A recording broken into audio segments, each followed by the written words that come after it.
vdekje shkaktohen kryesisht nga dy arsye: sëmundjet e zemrës të shkaktuara nga stresi dhe vetvrasjet e lidhura me depresionin në punë.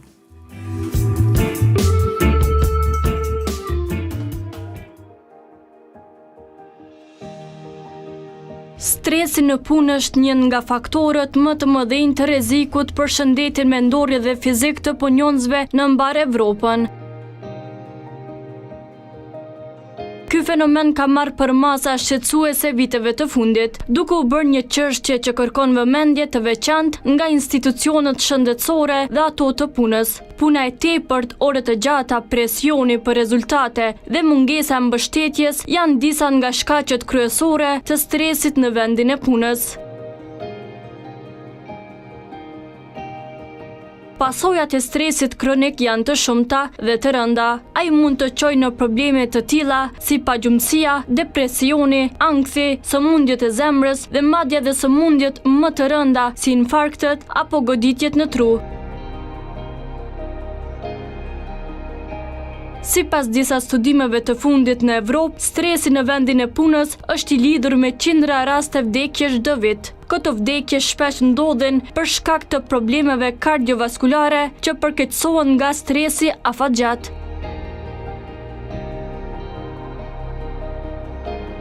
Industria e kujdesit shëndetësor, arsimi, financat dhe teknologjia janë ndër sektorët më të prekur nga ky fenomen. Në këto fusha, kërkesat janë të larta dhe koha për pushim është e kufizuar, duke krijuar një ambient të favorshëm për lodhje mendore dhe fizike. Kjo ndikon drejt për drejt në produktivitetin e punonjësve, por mbi të gjitha rrezikon jetën e tyre.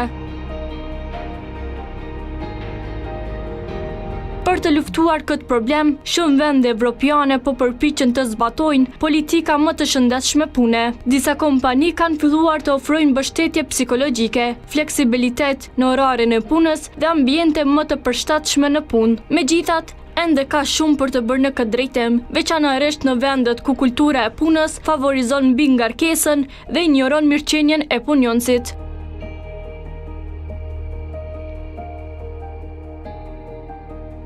Në përfundim, stresi në punë nuk është vetëm një shqetësim personal, por një problem shoqëror dhe ekonomik që ndikon në jetë, produktivitet dhe shëndet publik.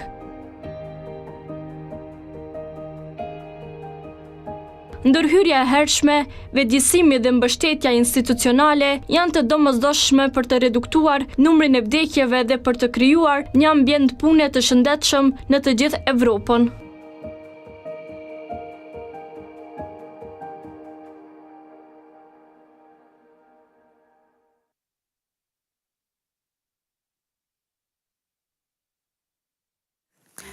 Si ta menaxhojmë stresin në vendin e punës?